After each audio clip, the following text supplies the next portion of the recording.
It was a busy week for the St. Louis Cardinals, and joining us today to break down the trade, the hiring, and the surprise injury is Josh Jacobs from RedbirdRants.com. This is Locked On Cardinals. You are Locked On Cardinals, your daily St. Louis Cardinals podcast, part of the Locked On Podcast Network, your team every day.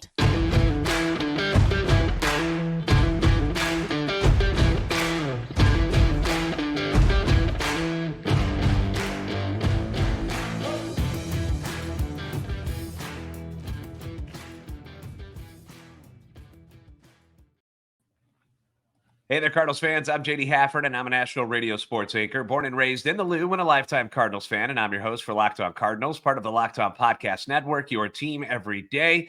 You can follow us on Twitter X at JD Sports Radio and the podcast at LO_Cardinals. We want to thank those of you who make Locked On Cardinals your first listen every day, free and available wherever you get your podcasts. You're also going to be able to find us on YouTube. Make sure you like, subscribe, and comment when you come over there. Interact with us. Don't be shy. Hit that notification button so you know when the new episodes are posted.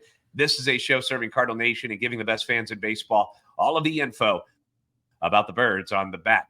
Today's episode brought to you by Jase Medical. Empower yourself when you purchase a Jase case, providing you with a personal supply of 5 antibiotics that treat 50-plus infections. You can get yours today at jasemedical.com and use code LOCKEDON to get $20 off your order. That's jasemedical.com. Welcome into Locked On Cardinals. As you can see today, we are joined by my friend and yours, Josh Jacobs from RedbirdRants.com and the Noot News Podcast. Josh, Happy New Year, my friend. Thanks for joining us today. Yeah, Happy New Year, JD, and I'm glad to be back. It's always fun hanging out with you guys on Locked On. Now, before we get started, I do want to thank everyone for the kind words on my health and my well-being ever since New Year's Eve. Boy, I have been battling whatever the heck illness is floating around these days. It's had me down and out for pretty much the entire week. And so I apologize for the lack of content since the middle of last week, but I appreciate everybody's patience and for chiming in and saying nice things about it. I'm normally someone who doesn't really get sick all that often. So if I'm not working, you know, it ain't good. It's got to be bad, but we're feeling better. And of course, in that time, Josh, that I'm actually out, the Cardinals go off and do a dozen different things. First, they made another trade to secure some bullpen help, which was great. They've hired an advisor to the president of baseball operations, a.k.a. John Mozeliak. And there was an uproar about Tommy Edman going under the knife after the season and requiring surprise wrist surgery out of nowhere. And that's about it, right, Josh? Have I missed anything? That's what's gone on in the last 7 days. I think so, but we were talking about the Noot News Podcast yesterday. Every time we record an episode, it feels like news drops right after it. So right after this podcast post, there'll probably be something else that needs talked about. So something dramatic, it's been a busy week. Huge will take place. So let's waste no more time and get to it. Let's start with the trade, which was something that I was excited to hear about. I think a lot of people were, because we knew the Cardinals were still in the market for bullpen help. They weren't shy about that. We knew it was coming. Most assumed, though, that it was going to come through free agency. And instead, the Cardinals did a smart move, in my opinion. They used another piece of that outfield depth that they have in Richie Palacios. They sent him over to the Tampa Bay Rays for veteran right-handed reliever Andrew Kittredge. Now, for those of you who aren't familiar, Kittredge, an all-star in 2021. He was phenomenal then. He's going to be 34 in March. Coming off Tommy John surgery, he did return to the mound last year at the end of the season, came back on August 18th. He made 14 appearances, 11 2/3 innings. He had an ERA of 3.09, 10 strikeouts, had really one bad outing last year when he came back, where he gave up 3 earned runs. Other than that, 1 earned run over those other 13 appearances. He was pretty good. Also threw a shutout inning in the AL wildcard series against the eventual world champion Rangers. So, Josh, most people, including myself, like the trade. Tell me why fans should be excited about Andrew Kittredge putting on a Cardinals uniform in 2024. Yeah, JD, like you said, I think it was a smart move by the Cardinals front office to go out and potentially get a reliever that's probably better than anyone they could get in their price range right now in free agency. If Kittredge was a free agent right now, and coming off Tommy John, it's always hard to know what the market is for someone, but I'm guessing he's looking for 10 million plus a year on a 1-year deal or a multi-year deal in the 8-9 million range. And so they get to bring him in on like a $3 to $4 million salary for 1 year. He gets to come back, and In his first couple appearances, he's talked about in the Derek Gold's podcast that just dropped, I think yesterday. He was on with Gold and said like it took him a few outings to kind of get back to himself, but he feels awesome coming into the offseason because unlike a lot of pitchers, he got to throw significant innings on his way back from Tommy John. So he's coming into spring training with a full regular offseason of workload. He's not rehabbing anything. He's ready to go. And he's, again, we brought up the age 34, but he's not a guy who's been in the big leagues for a long time. So we're not talking about a guy with a ton of mileage on his arm. He throws mid 90s with a wipeout slider. In that all-star year, he was 100th percentile in whiff rate. So like, or chase rate, sorry. So like he was literally the best in baseball at getting people to chase outside the strike zone. And he pairs that with an elite walk rate and strikeout rate. So he's a guy that strikes out a lot, ground ball rate. So he gets ground balls, which is great. He doesn't walk anyone. He throws first pitch strikes. And when he gets ahead in the count, which he does almost every time, he's one of the best in baseball getting you to swing and miss. So he's got all the tools you need to be an elite back end reliever. And the Cardinals got him for a relatively low price. So I really like the move all around. And like money wise, as you mentioned, if he was a free agent at this point, like he would be making way more than what the Cardinals are going to pay him because he's arbitration eligible again. And most are thinking like 2.5, something like that, which is right where the Cardinals price range seems to be. Because when you saw the other relievers getting contracts around the league and you heard that $5 million mark is kind of where the Cardinals were playing with. That's the kind of money they were looking to spend still to get 2.5. It gets a guy that they wanted, that they needed, and still leaves them with a little wiggle room later on down the road to use that money towards something else if they need to. Totally. And that's, I mean, you look at the bullpen last year when Helsley went down, when Gallegos or Hicks would have injury, that's when you start to see the Jacob Barnes and the Casey Lawrence and those kind of arms going into the bullpen. The Cardinals have gotten 4 or 5 different relievers this offseason who all have really intriguing stuff. And so Kittredge is a guy that I feel confident in at the back end of the bullpen opening day. But I wouldn't be surprised as we talk about some of these other relievers they brought in if a couple of those guys emerge as legit late inning guys as well. And the best bullpens in baseball are typically built off of a lot of shrewd moves like this. Like you look at the Dodgers and they bring in a Shelby Miller on a minor league deal, and he's one of the best guys in baseball. Or a Ryan Brazier at the middle of last season, he has a 0.7 ERA. Like you usually don't hand out 4, 5, 6 big contracts to relievers. You might do that with 1 or 2 guys, but then you kind of patch it together with guys who are interesting and see who emerges. So I really like now that you have Kittredge, Helsley, Gallegos, and JoJo in the back. That's a strong 4. And then you have a lot of really intriguing arms who could all step into a significant role or backfill if injuries happen. Yeah, you mentioned those guys. Palante's coming back. I know he had a down year last year, but he's still very young. And so you're hoping he can, figure out whatever the issues were and get him back the way he was the previous year when he was really, really good. You've still got John King. You've got Ryan Fernandez, the Rule 5 guy from Boston. You picked up Nick Robertson in the O'Neill trade. Riley O'Brien from the Mariners, who they grabbed. You still got Zach Thompson, Matthew Liberatore, maybe other guys like Gordon Graceffo, Drew Rom, Andre Granillo. On and on. These are all names that hopefully can provide you, like if somebody goes down or somebody's not performing, they can slide in and fill these positions. It's one thing that the team didn't have. As you mentioned, you were using guys, you're like, who are these people? Now you've got a plethora of arms that are available that you don't have to worry about when Helsley goes down. You've got some guys that you have some confidence in that can carry the load for a couple of weeks. Hopefully it's not a long time he's out if he does go down. But if he does miss 6 weeks, you're not dying out there in the bullpen like we're dead. We have nothing. Now you've got some options. And honestly, that's the name of the game in the bullpen. It really is. It's something that I think the Cardinals have done a really good job of doing this offseason, just putting together a lot of names, and they're not superstar names, and that's okay. You don't have to have Josh Hader and Edwin Diaz. You don't have to have that in your bullpen. These guys that become bullpen arms, a lot of them come out of nowhere and become stars in the bullpen where they find their niche. They might be guys who used to be starters, and then that didn't work out. Robert Stevenson, the guy's a big free agent guy. Didn't work out as a starter. And last year finally put it together as reliever. And now everybody's after him. So it can work out. And the Cardinals got a lot of names to do that. The guy that gave up, though, we got to give a shout out to Richie Yes, Palacios. Richie I know P. me and you were both big fans of Richie. You've had him on your show. He's been on mine. Great dude. People were upset that they had to trade Richie. And let's be honest, he was a wonderful story at the end of a horrific year for the Cardinals. A lot of energy, surprising pop at the plate. That's not normally his game, what he did last year. But the problem with Richie for this particular team was going to be he was like a fifth outfielder, maybe even sixth. You probably had Alec Burleson ahead of him because you got Noot, Edman, Walker, Carlson, and then you would have Burleson. There's just a lot of guys out there still. And you've got that Victor Scott, the second guy, who's knocking on the door as well. Yeah. So playing time was going to be rough for Richie in St. Louis. And now he gets to go to Tampa Bay where they'll use him. He'll get a chance to see some real playing time with the Rays. And to me, it just feels like a solid baseball trade between two teams. Totally. And I think you take the whole Palacios experience into a big picture. They acquired him for $100,000 and they just flipped him into an all-star level reliever.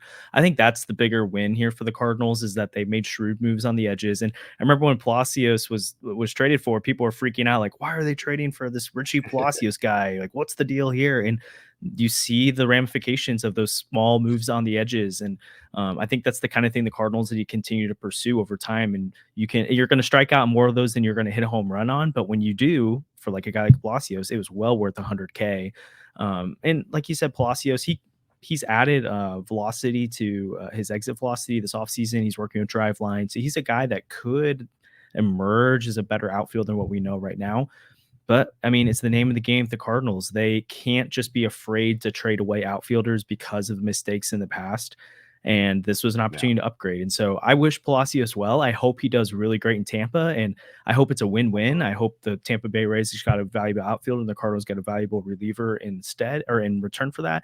But I can't be too mad about them trading what would be their sixth outfielder for a potential eighth inning guy for the whole year.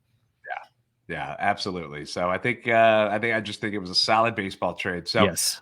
Coming up, we're going to talk about another addition, Chaim Bloom coming in. We had heard the rumors about it. It finally became official. We'll talk about his new role with the St. Louis Cardinals. And we've got the Tommy Edman injury to talk about as well coming up on Locked On Cardinals.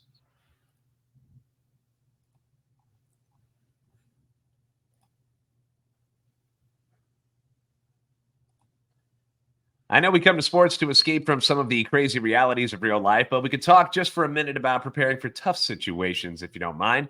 Whether you're on extended travel, bracing for a major weather event, or limited by yet another supply shortage, you are covered thanks to our partners at Jase Medical. Life-saving antibiotics and a long list of daily medications can be ordered in a 1-year supply. Even ED generics can be available to you.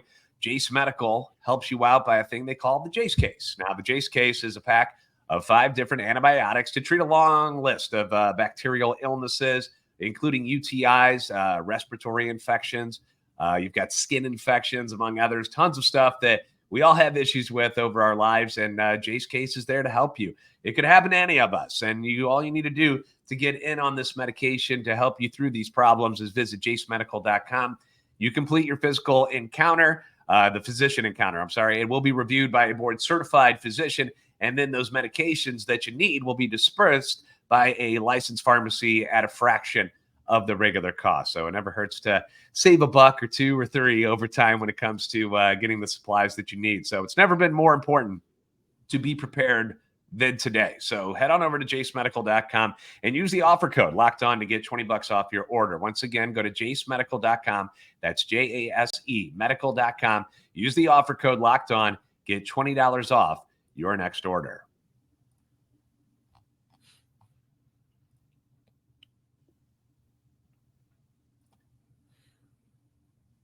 Locked On has launched the first ever national sports 24/7 streaming channel on YouTube. Locked On Sports Today is here for you 24/7, covering the top sports stories of the day with the local experts of Locked On, plus our national shows covering every league. So go to Locked On Sports Today on YouTube and subscribe to the first ever national sports 24/7 streaming channel.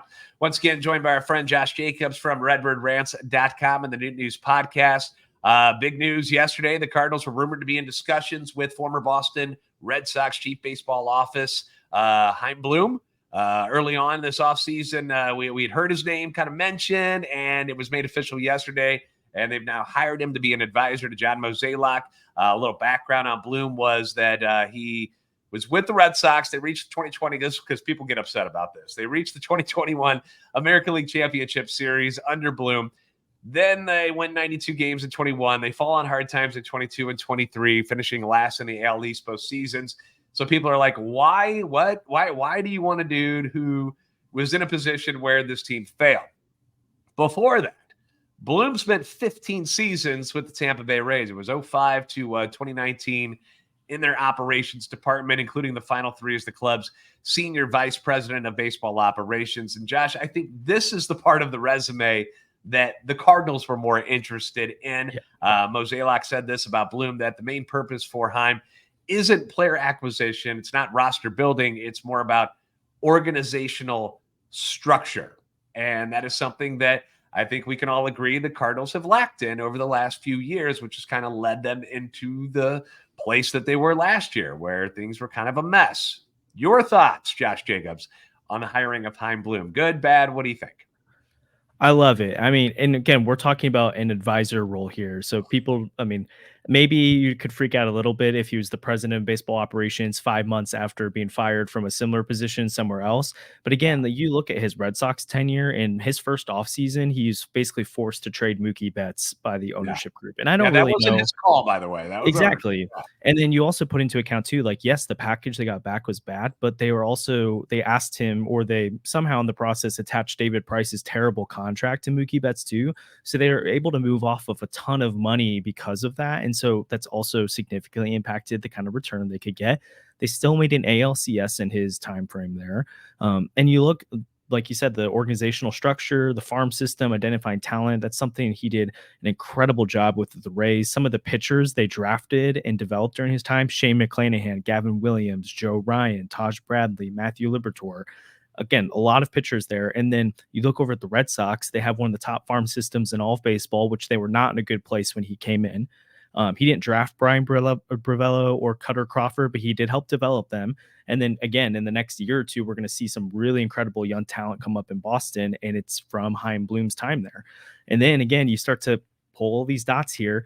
Riley O'Brien, Andrew Kittredge, Ryan Fernandez, and Nick Robertson all have ties to Chaim Bloom. So I think it's really interesting that you already see the immediate impact, and I'm sure they were working with Bloom before this became official. There's no way there's that many ties of guys that they've acquired, and it just so happens they hired him. Right? Yeah, what a coincidence. So I love the idea of it, and again, he's a guy that's helped identify talent. He's been on the front lines of it. Red Sox fans, especially the passionate ones, can get really upset about it. But if you start to talk to people who follow the team closely and maybe a little bit more objective with things, a lot of them were big fans of Bloom. It just didn't really work out. And so the Cardinals desperately needed some other voice, some other perspective into that room. And they brought it in with a guy who's very well liked, very well experienced, very well respected, and has results. And another thing that, they haven't confirmed anything like this, but we know John Mozeliak's contract is coming up at the end of 2025. The idea that he's going to stick around in the role that he is right now as president of baseball operations, I think a lot of us think that he won't, that he might move up and become a different role in the organization. I don't think he's going to just step away completely.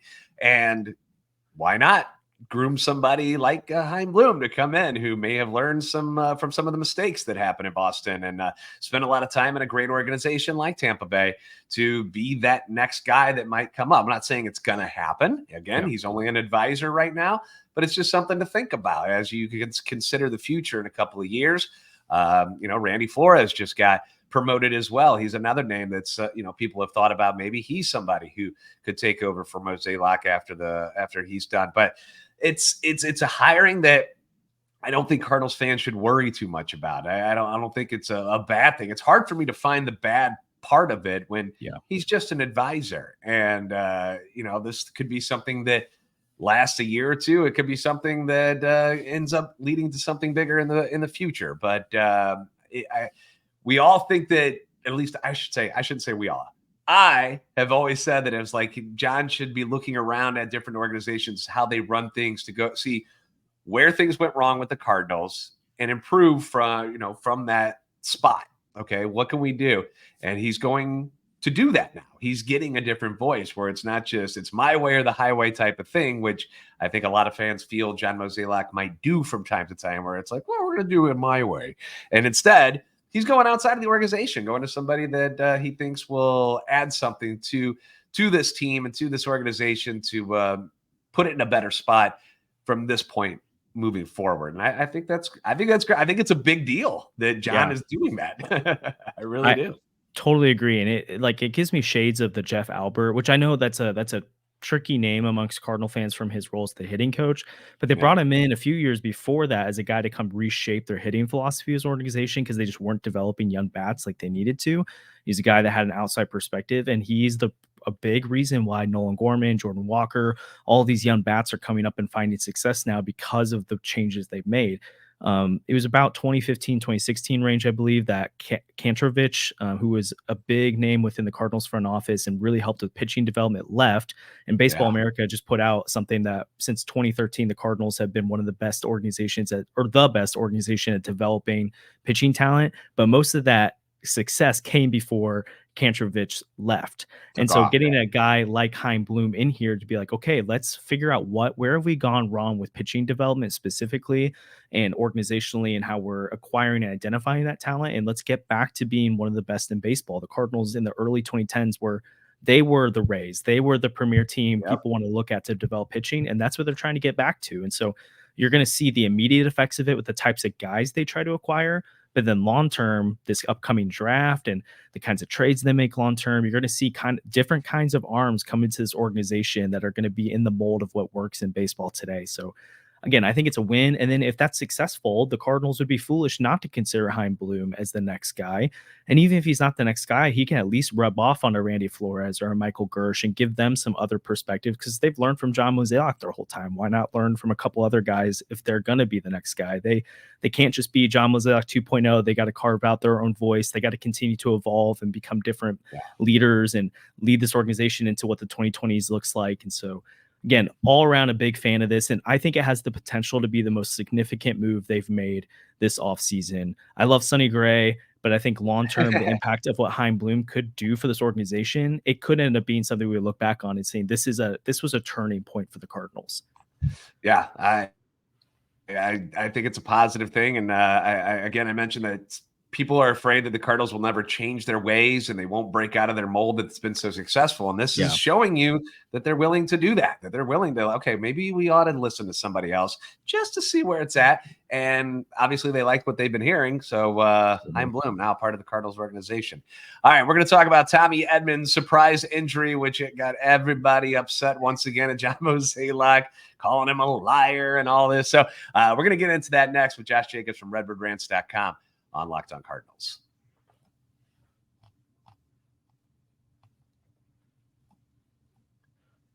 The NFL regular season, it's done. The playoffs are next, and you can still get in on the action with FanDuel, America's number one sportsbook. Right now, new customers get $150 in bonus bets, guaranteed when you place a $5 bet. That's $150 in bonus bets, win or lose. The app is easy to use. There are a lot of different ways, obviously, for you to place bets and win money. Live same-game parlays. You can find bets in the new Explore tab. Make a parlay in the Parlay Hub. The best way to find popular parlays is by doing that, and plenty of other ways. The app is almost limitless. Like, it's crazy. The action gets started on Saturday afternoon. Joe Flacco and the Browns, with their stellar defense, going to be at Rookie of the Year candidate C.J. Stroud and the surprising Houston Texans. Right now, FanDuel's got Cleveland by 2.5. Saturday night, another AFC showdown with the high-flying Dolphins at Arrowhead against Mahomes and the Chiefs, who were favored by 4, but they haven't been the same Chiefs this year. It's been odd for Kansas City, so should be an interesting one. Then, of course, my Green Bay Packers, Josh, they shocked the world, trade Aaron Rodgers away, lose a bunch of guys to the Jets overall, lose Dave Bakhtiari in week 1, hardly have Christian Watson or Aaron Jones all year, still make the playoffs. But now we got to go to Dallas and face the Cowboys, who are really freaking good. So that's going to be tough. Dallas favored by 7.5 in that one. So you make your bets, have some fun with it at FanDuel.com/lockedon. Make your first bet a layup with FanDuel, the official partner of the NFL.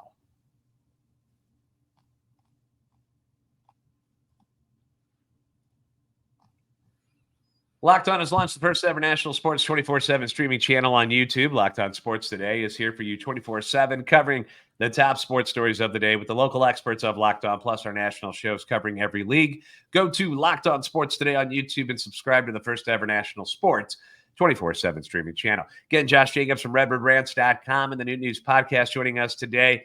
Tommy Edman, Josh, projected to be the team's opening day starter in center field. As weird as that sounds, Gold Glove finalist as a utility player in 2022 and 23, won the Gold Glove at second base. Now recovering from arthroscopic surgery on his right wrist in October. Now, if you remember last year, Edman did miss a few weeks. That was July, had that wrist injury, had some inflammation, I think was the issue. And it continued to bother him at the plate throughout the end of the season, apparently. So the Cardinals decided, hey, let's have some surgery. They're hopeful that Edman will be fully recovered by the start of spring training. Now, here's where people are bent out of shape about this. The offseason, we all discussed, different trade scenarios with Tommy Edman and Brendan Donovan. We've all done it and how they could be used in different ways to go get pitching help.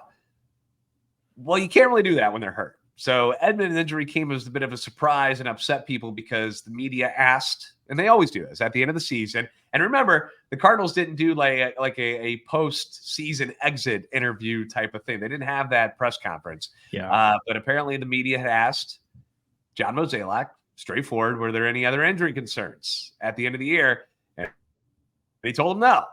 And here we are with Tommy Edman coming off surgery to his wrist, which is something that he didn't tell anybody. And the effect of the injury is pretty significant to what the Cardinals could do during the offseason, because you can't trade Tommy if he's hurt.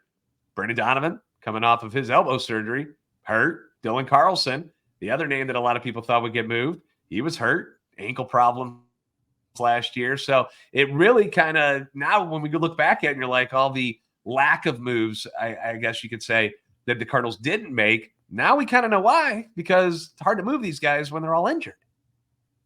Totally. And not just for their own roster construction, but then also when you're talking trades too, like a team's going to be less interested in Tommy Edman when they're not sure what version of Tommy Edman they're going to get back. And so I think it's kind of a two-edged sword. And it's frustrating because it's like, if we would have known that early in the offseason, like I think expectations could have maybe been shifted a little bit where people weren't, why are the Cardinals sitting on their hands and not being aggressive in the trade market? Like, well, like fans for themselves could have been like, well, you can't really trade Tommy right now because you're not sure about all this stuff going on. And you don't even know if he's going to be available, and center field's uncertain, and shortstop. I mean, there's just a lot of things that could have been cleared up that the Cardinals just decided not to say anything about. Personally, with Edman, I'm not terribly concerned with it. I think if they were, they'd be a little more open about it, but who knows? Because apparently they withhold information. But it also, that's something that clearly affected him down the stretch at the plate. So hopefully it's actually going to help him as he gets into the year. And when I was doing a little bit of deep dive into like, how do I feel about Edman in center field?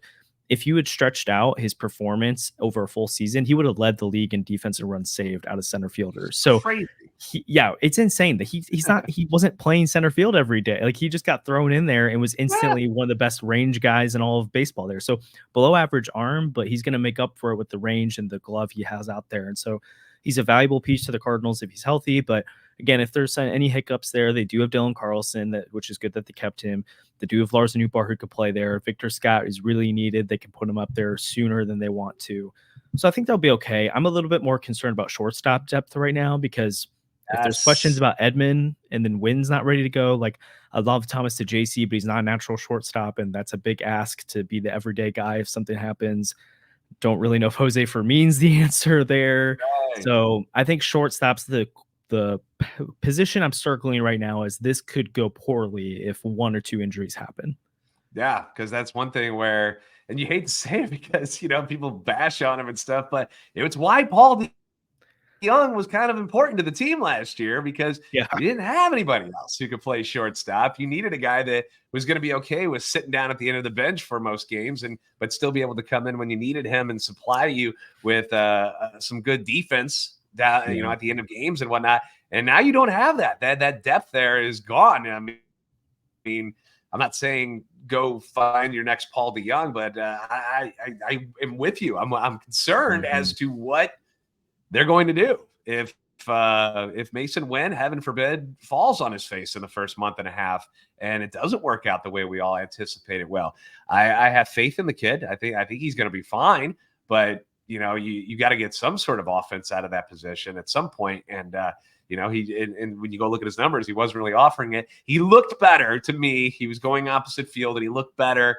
and more comfortable the last couple of weeks of the season. So I'm not overly concerned, but I'm a little worried in case things don't go wrong, but that's what spring training's for. Maybe they find somebody that is available they can bring in and kind of fill that backup role in case Tommy isn't ready to go. But that's what's going on with the Tommy Edman stuff. Mozeliak being a little shady by not telling everybody everything. I mean, he's kind of been that way for a while now. So it's not like when he does come onto the mic, I don't always believe everything he says anymore anyway.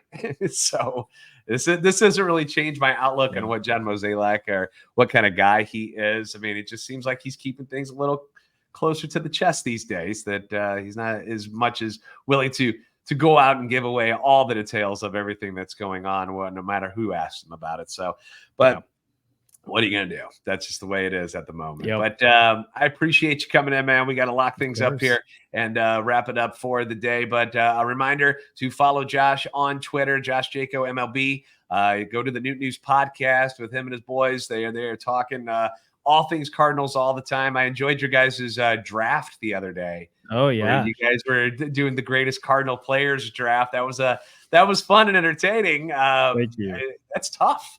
Yeah. The harder after you guys got down to like round 3, I was like, dude, this isn't as easy as I thought it was going to be either.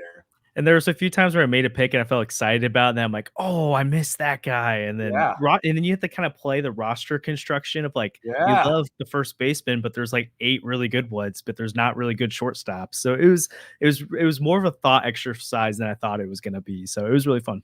Well, they're doing some fun stuff with the Noot News Podcast, so check them out there and obviously at redbirdrants.com. Josh, as always, appreciate your time, my friend. Thanks, JD. All right, and thank you guys for being a part of Locked On Cardinals. A reminder, you can follow us on Twitter at LO_Cardinals and at JD Sports Radio. Like and subscribe on YouTube. Help our channel and love for the Cardinals grow. You guys are the best fans in baseball for a reason, and we will see you next time on Locked On Cardinals.